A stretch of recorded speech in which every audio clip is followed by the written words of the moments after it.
রাসূলুল্লাহ সাল্লাল্লাহু আলাইহি ওয়াসাল্লাম বলেন, লাউ আন্না আহলাস সামাই ওয়া আহলাল আরদি ইশতারাকু ফি দামি মুমিনিন লাআকাব্বাহুমুল্লাহু ফিন-নার।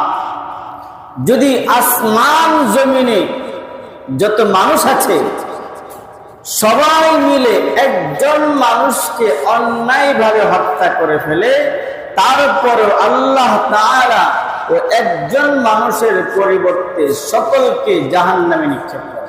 নাউযুবিল্লাহ। চিন্তা করছেন একজন মানুষের জীবনের মূল্য কত বেশি? ইসলাম একজন মানুষের জীবনকে কতটুকু গুরুত্ব দিয়েছে, কতটুকু মূল্য দিয়েছে। পৃথিবীর সব মানুষ মিলে যদি একজনকে হত্যা করে ফেলে, একজনের পরিবর্তে সকলকে আল্লাহ তাআলা জাহান্নামে নিক্ষেপ করতে চুল পরিমাণ দ্বিধাবোধ করবেন না। প্রিয় হাজিরিন, এমনিভাবে হাদিসে রাসূল সাল্লাল্লাহু আলাইহি ওয়াসাল্লাম বলেন, আল্লাহ তাআলার নিকট পুরো বিশ্ব ধ্বংস হয়ে যাওয়া অতি সহজ, একজন মুসলমান হত্যা চেয়ে, একজন মুসলমান হত্যার চেয়ে পুরো বিশ্ব ধ্বংস হয়ে যাওয়া আল্লাহ তাআলার কাছে অতি উত্তম। বোঝা গেল এই পৃথিবীর যে পরিমাণ মূল্য আল্লাহ তাআলার কাছে নাই, এর চেয়ে একজন মুমিন মুসলমানের মূল্য আল্লাহ তাআলার কাছে অনেক।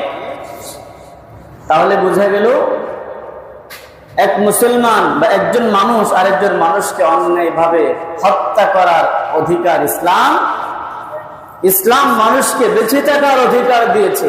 শুধু তাই নয়, কেউ ইচ্ছে করলেই নিজেকেও হত্যা করতে পারবে। নিজেকে হত্যা করাকে কি বলা হয়? আত্মহত্যা।